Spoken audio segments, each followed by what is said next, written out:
We did raise a small round, but we've always had a bootstrap approach. So as a company as a whole, we have a lot to find before we actually raise money. And I think we didn't want to waste a lot of time thinking about raising money because a lot of funders do that. And most of the times you're raising money too early. About 10% of startups actually get venture funding.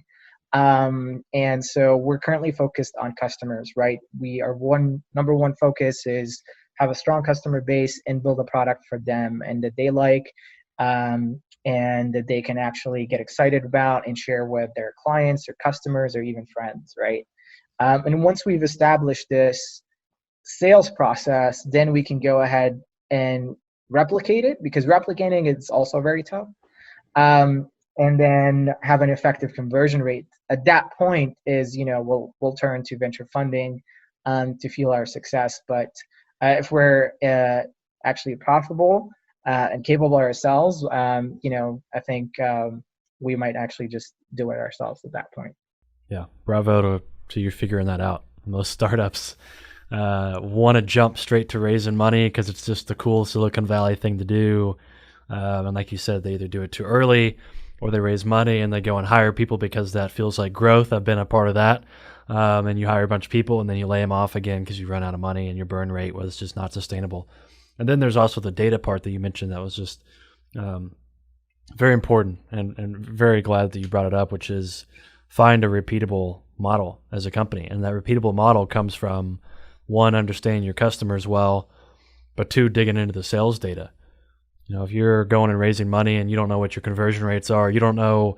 So it's like, if you go and raise money and you don't know what that money is going to be able to achieve in the end because you don't know your conversion rates and you have no data on your sales, then you're really just raising money for the sake of raising money in a way, or it needs to bridge you to another point to where you can get closer to figuring that out. But if you know the conversion rates and you have enough data to confidently raise money and say, I'm going to raise this money and in 12 months we should be here, then that's, a great feeling. And that comes from understanding your customers and that data. Yeah, I mean, that's one kind of advice I have for founders is kind of always know your unit economics, right? Is the more you can actually improve your unit economics, the more profitable you are as a company, the more you can do. And so one of the ways we at Borderless, we're always looking to innovate is actually, well, how can we improve our system even further, right? For example, during our, in our infrastructure, if you're trying to pay someone in the United Kingdom or in Canada or in Australia, right now what we do is we debit your account in the US. And we actually have a system that can pay out that person in their home country in their local currency, right? And so with that, what we've done is, one, removed entirely the ability to send money across border. And that's kind of where all the fees and the delays come into play.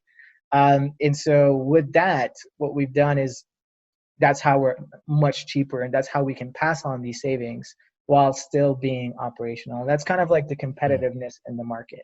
Yeah. And so the more you actually can do better unit economics, improve your system, the more you're actually going to be competitive in the market, but also be more profitable as a company. Yeah, more efficient. We had a venture capitalist named John Wilmuth there from Louisville with Poplar Ventures, and one of his biggest advice to entrepreneurs was grow efficiently.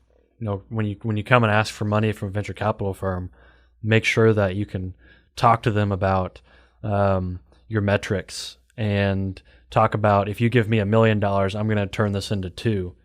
Don't turn it into $500,000. That's not efficient, right? So that was his big thing, is as an entrepreneur, make sure you know how to be an efficient company. And then at that point, your conversations with venture capitalists is going to be much easier, and they're going to be more likely to invest in you.